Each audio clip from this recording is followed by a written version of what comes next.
প্রভু কহে পড় শ্লোক সাধ্যের নির্ণয়, রায় কহে স্বধর্ম আচরণে বিষ্ণু ভক্তি হয়। প্রভু কহে পড় শ্লোক সাধ্যের নির্ণয়। তো মহাপ্রভু বললেন যে বড় শ্লোক সাধ্যের নির্ণয়। তো রামানন্দজি বললেন রায় কহে স্বধর্ম আচরণে বিষ্ণু ভক্তি হয়, যে স্বধর্ম পালন করলে বিষ্ণু ভক্তি লাভ হয়।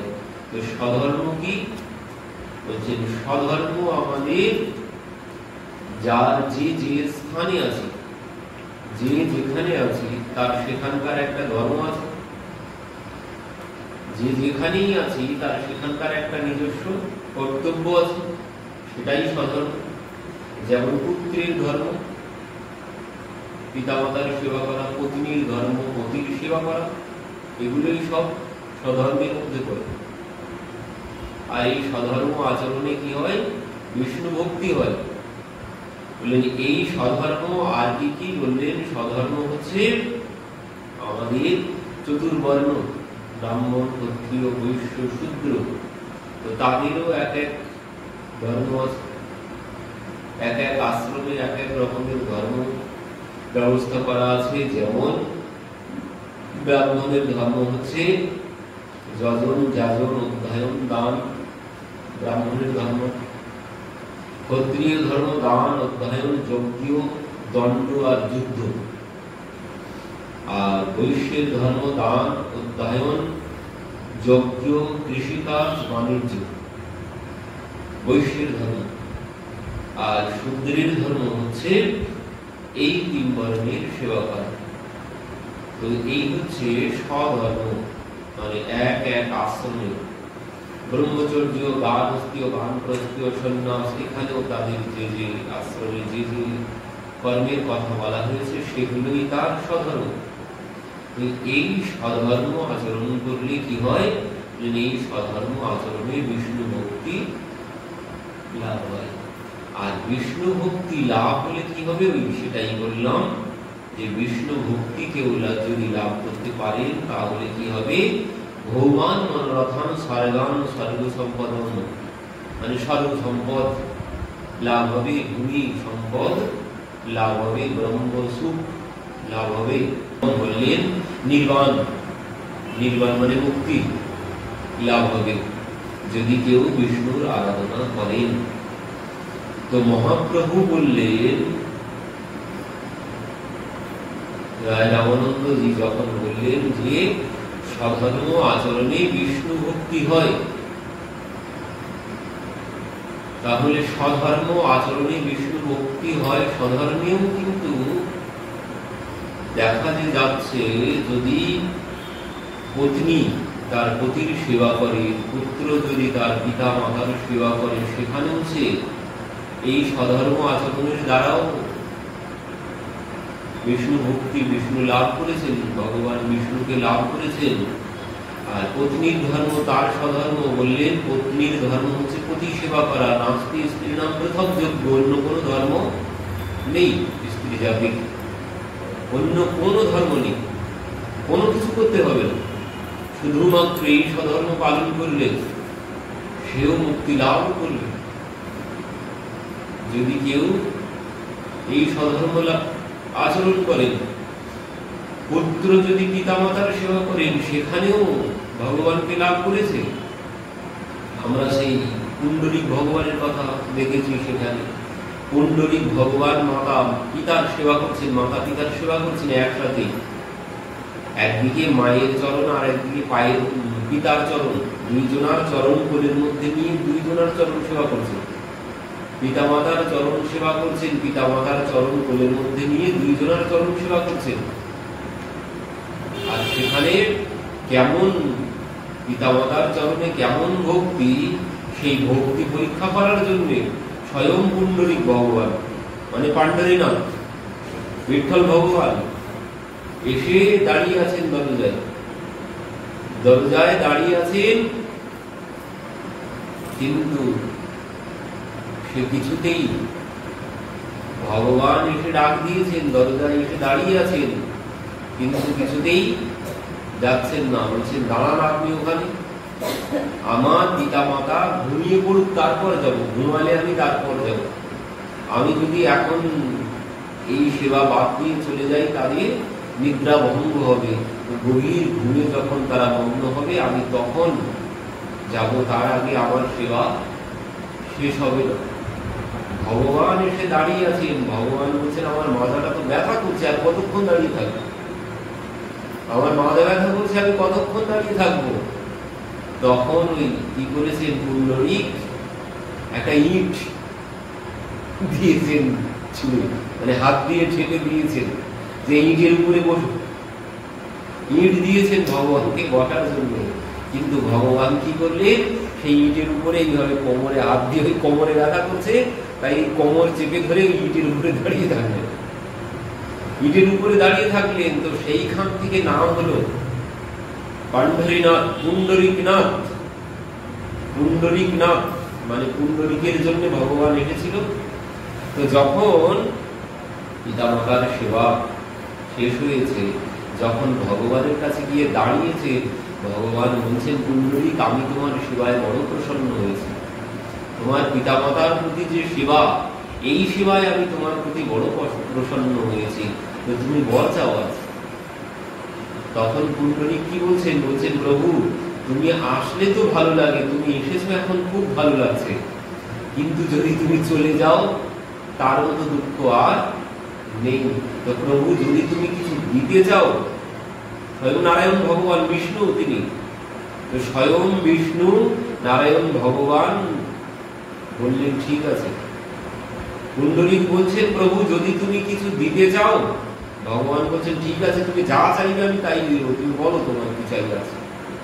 বললেন প্রভু যদি তাই হয় তাহলে আপনি এইভাবে যেভাবে এসে আজ দাঁড়িয়েছেন নিজ গুণে কৃপা করে, তুই এইভাবে দাঁড়িয়ে থাকুন, এখান থেকে আর যাবেন না। ভগবান বললেন তথাস্তু, তাই হবে। আমি তোমার এই সাধর্মের জন্য, তোমার পিতৃ মাতৃ ভক্তির জন্য আমি বড় প্রসন্ন হয়েছি, তো তোমার জন্য আমি এখানে থেকে যাব।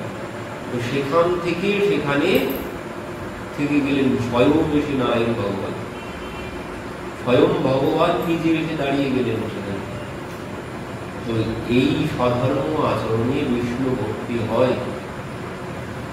তো পরবর্তীতে বলছেন যে সাধর্ম আচরণে বিষ্ণু ভক্তি হয়, কিন্তু সাধর্ম আচরণের লাভ কি হবে, ভগবান বিষ্ণুকে পাওয়া যাবে। আর বিষ্ণুকে পেলে কি হবে, বলছেন ওই যে ভৌমান মনোরথান স্বর্গান সর্বসম্পদম, সর্বসম্পদ লাভ হবে। বিষ্ণু পাওয়া তো লক্ষ্য নয়, বিষ্ণু পাওয়া তো লক্ষ্য নয়, এখানে সম্পূর্ণ লাভ তো হচ্ছে না। সর্বসুখ লাভ লক্ষ্য নয়, ব্রহ্মসুখ লাভ লক্ষ্য নয়। লক্ষ্য কি, লক্ষ্য হচ্ছে ভগবানের সেবা সুখ, ভগবানের সেবা সুখ লাভ। তো এই জন্য বললেন এখানে এই সাধর্ম আচরণে মহাপ্রভু এই জন্য বললেন যে ইহবাহ্য আগে কহ, আর বললেন এই তো বাইরের কথা, এতে বিষ্ণু ভক্তিতে তোমার ওই সুখ লাভ হতে পারে, স্বর্গসুখ ব্রহ্মলোক লাভ হতে পারে, এবং তুমি মুক্তি লাভ করতে পারবে, মুক্তি পর্যন্ত যেতে পারবে, এই জন্ম মৃত্যু চক্র থেকে তুমি মুক্ত হয়ে যাবে। কিন্তু এতে সম্পূর্ণরূপে কল্যাণ হচ্ছে না। এই জন্য বললেন চারি বর্ণ আশ্রম যদি কৃষ্ণ নাহি ভজে, চারি বর্ণ আশ্রম যদি কৃষ্ণ নাহি ভজে, স্বধর্ম করিলেও রৌরব নরকে মজে। চারি বর্ণ আশ্রম, ওই যে ব্রাহ্মণ ক্ষত্রিয় বৈশ্য শূদ্র, বললেন তারা যদি কৃষ্ণের ভজনা না করে, স্বধর্ম আচরণ যদি করে, তাহলেও বললেন সে নরকে গিয়ে তাকে রৌরব নরকে তাদেরকে যেতে হবে। এই জন্য মহাপ্রভু বললেন যে ইহবাচ্য আগে ভগবান। কেন? আরো অনেক কারণ আছে কেন বলছেন যে মহাপ্রভু এই কথা ইহবাচ্য আগে ভগবান। কারণ এই যে সাধারণ আচরণে ভগবান যে বলে রেখেছেন অহম ভক্ত পরাধীন, অহম ভক্ত পরাধীন, আমি ভক্তের পরাধীন। তিনি বিক্রিণীকে সমাত্মানা ভক্তেভ্য ভক্ত বৎসল, তিনি ভক্তের কাছে ঋণী মানে বিক্রি হয়ে যায়। বিক্রিণীকে সমাত্মানা ভক্তেভ্য ভক্ত বৎসল। তো বলছেন এই যে ভগবান তিনি ভক্ত বৎসল, তিনি ভক্তের নিকট নিজেকে পর্যন্ত বিক্রি করে ফেলেন, নিজেকে পর্যন্ত বিক্রি করে ফেলেন। তিনি সর্বতভাবে ভক্তের বশীভূত হয়ে যান, সম্পূর্ণরূপে ভক্তের পরাধীন হয়ে যান। এই জন্য তিনি বলেছেন অহম ভক্ত পরাধীন, আমি ভক্তের কাছে পরাধীন। এই যে ভক্তের কাছে পরাধীন, আমি ভক্তের কাছে বিক্রি হয়ে যাই, ভক্তের কাছে বিক্রি হয়ে যাই। তো এই সাধারণ আচরণের মধ্যে হবে না, এই সাধারণ আচরণের মধ্যে এইভাবে তিনি বলছেন ভক্তের কাছে বিক্রি হয়ে যেতে পারেন না। কি বলছে? সেই যেভাবে অম্বরীশের ক্ষেত্রে ভগবান বললেন অহম ভক্তি পরাধীন স্বতন্ত্র যে সময় সেই ঋষি দুর্বাসা এসেছেন, এদিকে অম্বরীশ তখন একাদশী ব্রতে পালনা করতে যাবেন, এমন সময় ঋষি দুর্বাসা এসে উপস্থিত হয়েছে। এই একাদশী ব্রতের পালনা তিনি কিভাবে, মানে তিনি একাদশী করতেন নির্জলা একাদশী করতেন। তো এই জন্য তিনি একাদশীর পালনা করতে চলেছেন কিভাবে? চরণামৃত পান করে একাদশী ব্রত পালনা করেছেন। একাদশী ব্রতের পালনা করতে যাবেন তিনি, এমন সময় দুর্বাসা এসেছে। এবার দুর্বাসা ঋষিকে প্রসাদ দিতে যাচ্ছেন। দুর্বাসা ঋষি বললেন আমার এখনো স্নান হয়নি, আমি স্নান আপনি করে আসি তারপর। তো এদিকে যেই স্নানে গেছেন এদিকে তো পালনার সময় পার হয়ে যাচ্ছে। এই জন্য ব্রাহ্মণদের কাছে জিজ্ঞাসা করলেন কি করব আমি এখন। তো ব্রাহ্মণরা তাকে উপদেশ করলেন যে আপনি যে একাদশী ব্রত করেছেন নির্জলা, তো আপনার তো জল পান করলেই ব্রতের পালনা হয়ে যাবে। তো জল পান করলে আতিথেয়তায় কোনো অসুবিধা হচ্ছে না। নিজে খেয়ে নেওয়ার অতিথিকে দেখে আমি যদি নিজে ভক্ষণ করি আগে সেখানে অপরাধ হবে, কিন্তু জল পান করলে সে তো আর খাওয়ার মধ্যে পড়ে না। তো এই জন্যে ব্রাহ্মণরা বলছেন আপনি চরণামৃত, ভগবানের চরণামৃত পান করে একাদশী ব্রতের পালনা করুন। আর যেই তিনি পালনা করতে গেছেন চরণামৃত নিয়ে, এদিকে ঋষি এসে উপস্থিত। ঋষি যেই এসে দেখছেন সে পালনা করে ফেলেছে, সঙ্গে সঙ্গে দুর্বাসা বললেন কি আমাকে অবজ্ঞা করে তুমি এইভাবে পালনা করে নিয়েছো। এই বলেই সে কি করেছেন বলছেন অতিথি মায়াত্যম আতিথ্যেন নিমন্ত্রচ আদত্য ভুক্তবানস্তস্য সত্যস্তে দর্শয়ে ফলম। বলছেন আমি তোমাকে মজা দেখাচ্ছি, মানে ফল আমি দেখাচ্ছি। সাথে সাথেই কি করলেন, নিজের জটা ছিঁড়ে ফেললেন, সেখান থেকে কীর্তিয়া দৈত্যের আবির্ভাব হলো। সঙ্গে সঙ্গে ভগবানের সুদর্শন এসে দৈত্যের শিরচ্ছেদ করলেন। এবার এই দুর্বাসার পেছন পেছন ভগবানের সুদর্শন ছুটতে শুরু করলো। দুর্বাসা তো চারিদিকে ছুটতে শুরু করলেন, পেছনে পেছনে সুদর্শন সবার কাছে যাচ্ছেন, কেউ তাকে রক্ষা করতে পারছেন না। সর্বশেষে দেবর্ষি নারদ বললেন যা সুদর্শন তুমি তাকে গিয়ে দর্শন করো যদি বাঁচতে পারো। তো সেই জন্য ভগবানের কাছে এসে উপস্থিত প্রভু রক্ষা করো। তো প্রভু রক্ষা করো, তোমার সুদর্শন থেকে তুমি রক্ষা করো আমাকে। ভগবান বলছেন আমি তো পারবো না, আমি পারবো না তোমাকে রক্ষা করতে। কেন? বলছেন অহম ভক্ত পরাধীন অশ্বতন্ত্র দ্বিজ সাধু বীরগ্রস্ত হৃদয় ভক্তৈর ভক্ত জন হৃদয়। বলছেন আমি অহম ভক্ত পরাধীন, আমি ভক্তের অধীন, আমি ভক্তের অধীন। কি করে? ঋষি বলছেন কি করে প্রভু আপনি ভক্তের অধীন হয়ে গেলেন? তো ভগবান বলছেন দেখো, বশীকুর্বন্তি মাম ভক্ত্যা সবে স্ত্রিয়ঃ সৎপতিম যথা। যেভাবে একজন পতি প্রয়াণ মানে পতি ভক্তি পরায়ণ পত্নী তার পতিকে বশীভূত করে ফেলে, একজন সদ্য বিবাহিতা কন্যা সে প্রথমে আসে ভয়ে ভয়ে, প্রথমে গৃহে আসে ভয়ে ভয়ে, পতি কেমন হবে, শ্বশুর শাশুড়ি তারা কেমন হবে, আশপাশ পরিবেশ কেমন হবে, নানান রকম চিন্তা। যখন আসে তখন তো ভয়ে ভয়ে আসে, কিন্তু কি হয় কিছুদিন পরে আস্তে আস্তে পতির সেবা আর শ্বশুর শাশুড়ি তাদের সেবা করতে করতে সেবার দ্বারা সবার মন জয় করে ফেলে আস্তে আস্তে। আর সবার মন জয় করতে করতে একদিন এমন পরিস্থিতি হয়ে যায়, একদিন এমন পরিস্থিতি হয় যে প্রথমে ভয়ে ভয়ে এসেছিল সেই এখন ঘরের মালকিন হয়ে গেছে, এখন সবাই তার ভয় পায়। তার প্রতি এখন ভয় পায়, রাত্রিতে যদি আসতে দেরি হয়ে যায় তাহলে বাড়ি গেলে আজ কি হবে তার কোনো ঠিক নেই। কেন? তার প্রতিও ভয় পাচ্ছে এখন। সে ভয়ে ভয়ে এসেছিল প্রথমে, কিন্তু এখন তার ভয় তার প্রতিও করছে, বাড়ির সবাই তার ভয় পাচ্ছে এখন। কেন? কারণ সে সবার মন জয় করে ফেলেছে। পতির সেবার দ্বারা, শ্বশুর শাশুড়িকে সেবার দ্বারা সে তাদের মন জয় করে ফেলেছে, তাদেরকে বশীভূত করে ফেলেছে। এই জন্য সবাই তার কাছে পরাধীন হয়ে গেছে। এখন সেই এখন ঘরে মালকিন, সে যা বলবে তাই হবে, সবাই তার ভয় করে চলছে।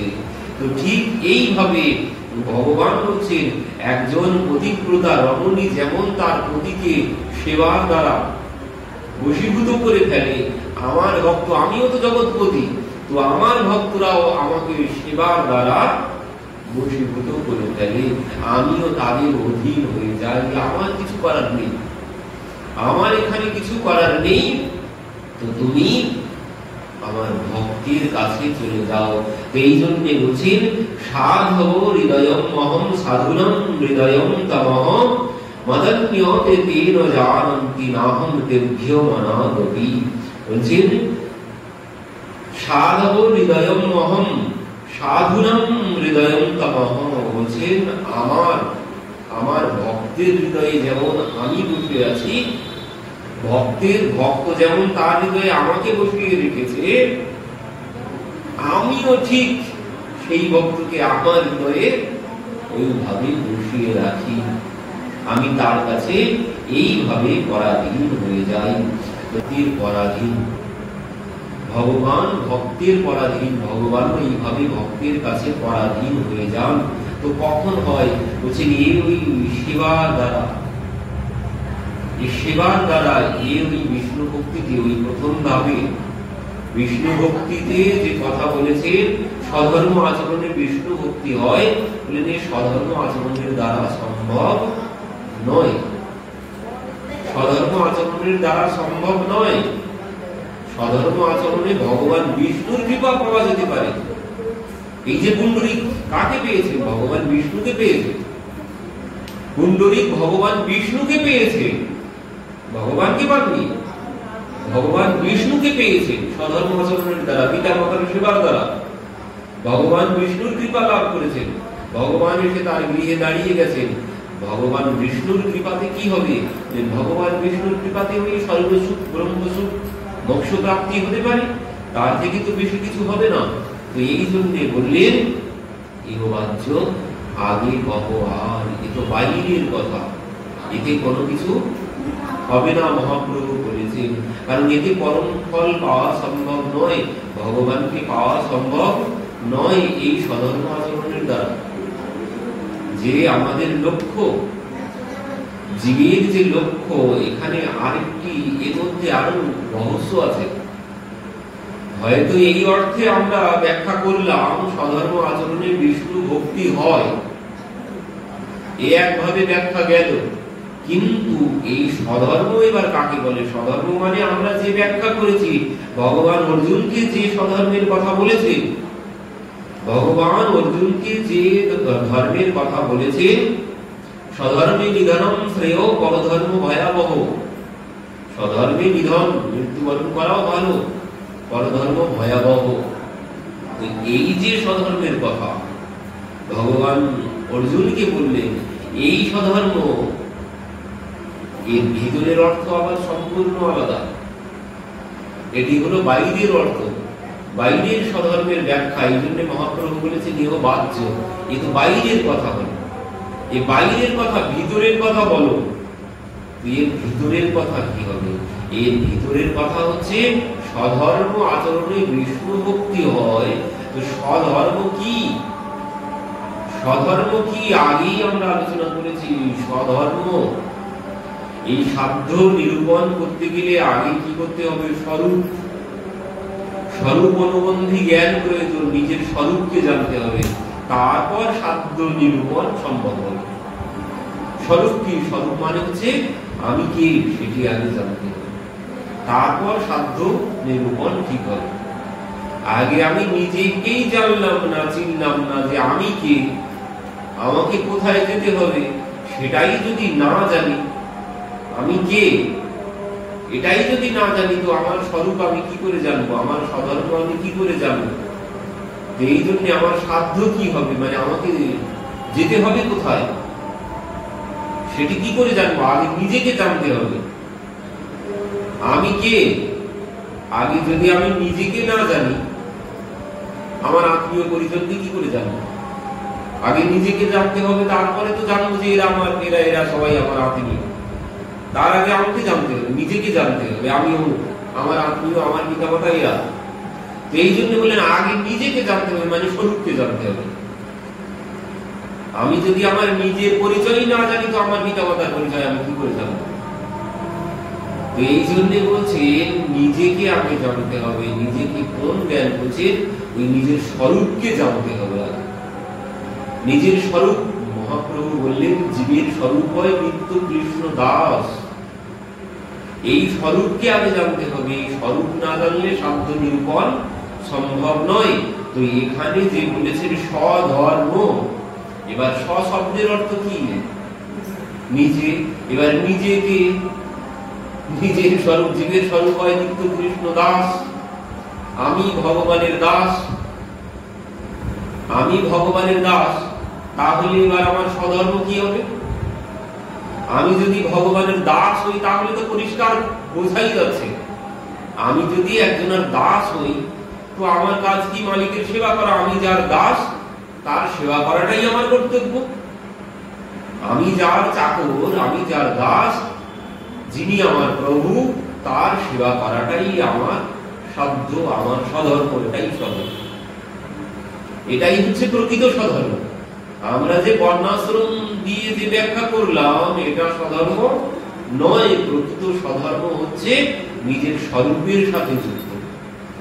আমার স্বরূপ আমি কৃষ্ণ দাস, আর আমার কর্তব্য, আমি দাস, আমি চাকর একজন, তাহলে আমার কাজ হচ্ছে প্রভুর সেবা। তো এটাই হচ্ছে আমার স্বধর্ম, এটাই হচ্ছে প্রকৃত ব্যাখ্যা স্বধর্মের। এটাই প্রকৃত ব্যাখ্যা, আর ওগুলো সব বাইরের ব্যাখ্যা। এই স্বধর্ম হবে নিজেকে জানলে, তখনই স্বধর্ম সম্ভব হবে। তো আমি ভগবানের দাস, আর আমার কর্তব্য হচ্ছে ভগবানের সেবা করা। তিনি আমার প্রভু, আর আমি তার দাস। এই হচ্ছে পরিষ্কার স্বধর্ম, স্বধর্মের ব্যাখ্যা। তো যখন এই কথা বলেছেন, মহাপ্রভু বললেন ইহ বাচ্চ আগে কহ, আর এ তো বাইরের কথা, এতে কিছু সম্ভব নয়। তো পরবর্তীতে বলছেন প্রভু কহে ইহ বাচ্চ আগে কহ, আর রায়ে সধর্ম ত্যাগ এই সাধ্য সার, প্রভু কহে ইহ বাহ্য আগে কহ আর। রায় কহে সধর্ম ত্যাগ এই সাধ্য সার। এবার বললে সধর্ম ত্যাগটাই হচ্ছে সাধ্য সার, এটাই হচ্ছে সার। সধর্ম ত্যাগ করতে হবে। কেন? ভগবান তো গীতায় পরিষ্কার বলেছেন, ভগবান গীতায় পরিষ্কার বলে দিয়েছেন, সর্বধর্মান পরিত্যাজ্য মাম একম শরণম ব্রজ অহং ত্যং সর্ব পাপেভ্যো মোক্ষয়িষ্যামি মা শুচ। ভগবান বলছেন যে সর্বধর্মান পরিত্যাজ্য, সব ধর্ম ত্যাগ করো, করে অহং ত্যং সর্ব পাপেভ্যো মোক্ষয়িষ্যামি মা শুচ। বলছেন আমার উপরে শরণাগত হয়ে যাও, আমি তোমার সমস্ত দায়ভার গ্রহণ করব, আমি তোমার সব কিছু দায়ভার গ্রহণ করব, যদি তুমি আমার উপরে শরণাগত হও। বললেন সধর্ম, তোমার সব কিছু ত্যাগ করো, সব ত্যাগ করে তুমি আমার উপরে শরণাগত হয়ে যাও। তো শরণাগত কখন হব? বললেন কৈব গুণান দোষান মায়া দৃষ্ট নাপি সকাম ধর্মান সন্ত্যাজ্য ইহ সর্বান মাম ভজেত সচ উদ্যম।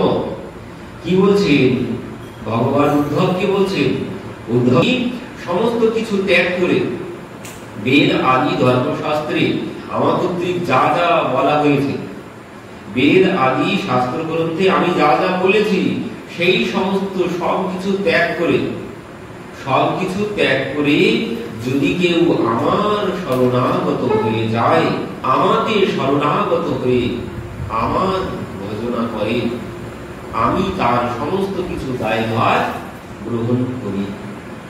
ওই যে বলেছেন না, যে যেভাবে আমার ভজনা করবে আমি তাকে তার ভজনা সেভাবেই করি।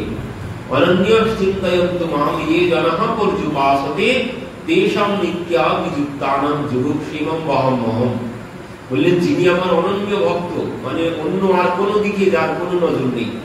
ওই যে বেদ আদি শাস্ত্রের কথা ভগবান বলছেন, আমি বেদ আদি শাস্ত্রে যা যা উপদেশ করেছি সব কিছু পরিত্যাগ করে যে শুধুমাত্র আমার সাধনায় মগ্ন হয়েছে, আমি তার সমস্ত কিছু দায়ভার গ্রহণ করি।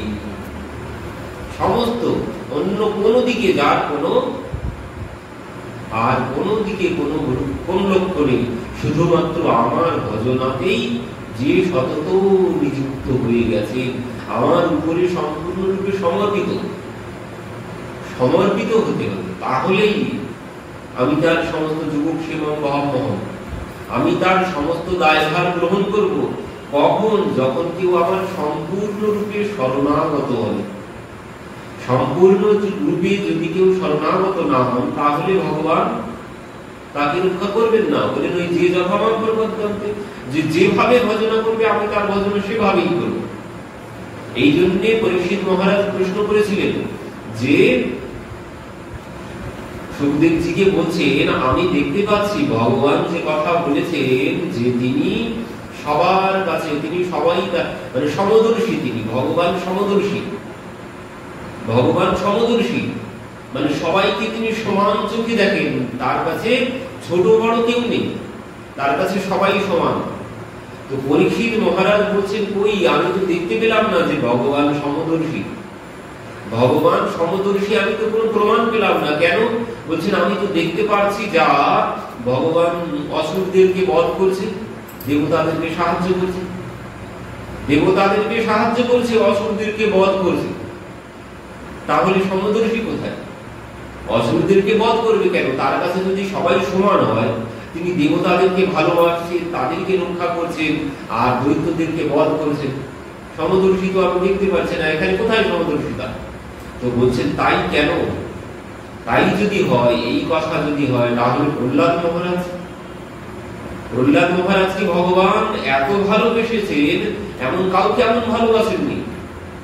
প্রহ্লাদ মহারাজকে যতটা ভালোবেসেছে, সেও তো অসুর বালক, সে তো দৈত্য পুত্র, হিরণ্যকশিপুর পুত্র। তাহলে তিনি প্রহ্লাদকে কি করে ভালোবাসলেন? আর এমন প্রহ্লাদের মতো এমন ভক্ত আর জগতে নেই। যদি কারোর কাছে ভগবান ক্ষমা চেয়ে থাকে, করজোড়ে ভগবান প্রহ্লাদের কাছেই একমাত্র ক্ষমা চেয়েছে। কেন বলছেন, প্রহ্লাদ আমার আসতে বড় দেরি হয়েছে, তার জন্য তোমাকে এত কষ্ট ভোগ করতে হয়েছে, আমার জন্য ক্ষমা করো পুত্র, মুঝে দের হুই আনে দে। বলছেন প্রহ্লাদ আমার আসতে বড় দেরি হয়েছে, তার জন্য তোমাকে এত কষ্ট ভোগ করতে হয়েছে। गिर से गिराया तुम्हें जल में डुबाया, অগ্নিকে জ্বালা নেমে বলছে আগুনের মধ্যে তোমাকে জ্বালিয়েছে, পর্বতের উপর থেকে ফেলে দিয়েছে, জলের মধ্যে ডুবিয়েছে, কত কষ্ট তোমাকে দিয়েছে। কেন বলছেন, শুধুমাত্র আমি দেরি করেছি তাই, আমার জন্যই তুমি এত কষ্ট ভোগ করেছো। তো বললেন প্রহ্লাদ তুমি আমাকে ক্ষমা করে দাও। এমন কোন জায়গায় ভগবান কারো কাছে ক্ষমা চাননি। তো বলছেন এই যে ভগবান দেবতাদেরকে রক্ষা করেন আর দৈত্যদেরকে বধ করেছেন। কেন বলছেন, দেবতারা ভগবানকে রক্ষক ভাবেন, দেবতারা ভগবানকে রক্ষক ভাবেন আর দৈত্যরা ভগবানকে শত্রু ভাবেন। এই জন্য শত্রুর মতো ব্যবহার করেছে। ওই যে যথামান যে যেমন ভাবে ভজনা করবে, দেবতারা ভাবেন যে ভগবানই আমাদের রক্ষক, এই জন্য ভগবান দেবতাদেরকে রক্ষা করেন। অসুররা ভাবে দেবতা ভগবানই আমাদের শত্রু, এই জন্য তাদের সাথে তিনি শত্রুর মতো আচরণ করেন। তো যে যেমন ভাবে তার ভজনা করবেন, ভগবান ঠিক তার ভজনা সেইভাবে করবেন। তো এই জন্য বলছেন, যদি কেউ অনন্য ভাবে আমার শরণাগত হয়ে যায়, অন্য কোন দিকে যার কোনো লক্ষ্য নেই, অন্য কোন দিকে কোন লক্ষ্য নেই, শুধুমাত্র লক্ষ্য যদি আমার প্রতি হয়ে যায়। কি বলেছেন, স্বধর্ম ত্যাগের কথা ভগবানও বলে দিয়েছেন। কখন কি বলছেন, তাবৎ কর্মাণি কুর্বিতন নির্বিদেত্য যাবতা মত কথা শ্রবণাদৌ বা শ্রদ্ধযাবন্যজায়তে। তাবৎ কর্মাণি কুর্বিতন নির্বিদ্যেতে যাবতা। কি বললেন, কর্ম বিষয়ক বিধিনিষেধ পালন করে কর্মে যুক্ত থাকতে হবে। কি বললেন, কর্ম বিষয়ক বিধিনিষেধ পালন করে কর্মে যুক্ত থাকতে হবে। তাবৎ কর্মাণি কুর্বতি নো নির্বিদ্যেত যাবতা। কি বললেন, তাবৎ কর্মাণি মানে সেই পর্যন্ত কর্ম করতে হবে, কুর্বন্তি নো নির্বিদ্যেত যাবতা মানে ততদিন পর্যন্ত কর্মের মধ্যেই নিযুক্ত থাকতে হবে। কতদিন পর্যন্ত বলছেন, মত কথা শ্রবণ আদৌ বা শ্রদ্ধা যাবন্য যায়তে। বলছেন যখন বিতৃষ্ণা আসবে, বলছেন সংসারের প্রতি বিতৃষ্ণা আসবে, স্বর্গসুখ আদির প্রতি বিতৃষ্ণা যতদিন না আসছে ততদিন আমার কথা পালন করে যেতে হবে। বেদ আদি শাস্ত্রে যা যা বলেছি সেই ভাবে পালন করে যেতে হবে। কতদিন পর্যন্ত বলছেন, যতদিন এই সংসারে বিতৃষ্ণা না আসছে, যতদিন বিতৃষ্ণা না আসছে, স্বর্গ আদিতে বিতৃষ্ণা না আসবে। বললেন আমার লীলা কথা শ্রবণ কীর্তনে শ্রদ্ধার উদয় যখন হবে, যতদিন না এই কথার প্রতি শ্রদ্ধা হচ্ছে ততদিন করে যেতে হবে সদা। যতদিন না ভগবানের কথার প্রতি শ্রদ্ধা আসছে, লীলার প্রতি শ্রদ্ধা না আসছে, ততদিন তোমাকে ওই সধর্ম পালন করে যেতে হবে। বেদাদিতে ভগবান যে যে নির্দেশ করেছে ওই নির্দেশ তোমাকে পালন করে যেতে হবে, যতদিন না ভগবানের কথার প্রতি শ্রদ্ধা আসছে। যখন সংসারের প্রতি তোমার বিতৃষ্ণা চলে আসবে, স্বর্গ সুখের প্রতিও আর কোনো বাসনা থাকবে না, আর কথার প্রতি যখন শ্রদ্ধা এসে যাবে, তখন বললেন বাদ দাও, আর কোনো সধর্ম তোমাকে আর পালন করতে হবে না, আর কোনো সধর্ম পালনের কোনো কর্তব্য তোমাকে আর কোনো পালন করতে হবে না। যদি সংসার সম্পর্কে তোমার বিতৃষ্ণা এসে যায়, আমার প্রতি যদি শ্রদ্ধা এসে যায়, ভগবানের কথার প্রতি ভগবানের প্রতি যদি শ্রদ্ধা এসে যায়, তখন বললেন আর তোমাকে সধর্ম পালন করতে হবে। তখন ভগবান বললেন তুমি সব ত্যাগ করে আমার ভজনা করো। বললেন যে এভাবে আমার ভজনা করছে সেই উত্তম, সেই উত্তম যার সংসারের প্রতি বিতৃষ্ণা এসে গেছে, সর্বসুখ আদির প্রতি বিতৃষ্ণা এসে গেছে, এবার যে আমার ভজনায় নিত্যযুক্ত হয়েছেন সেই হচ্ছে উত্তম।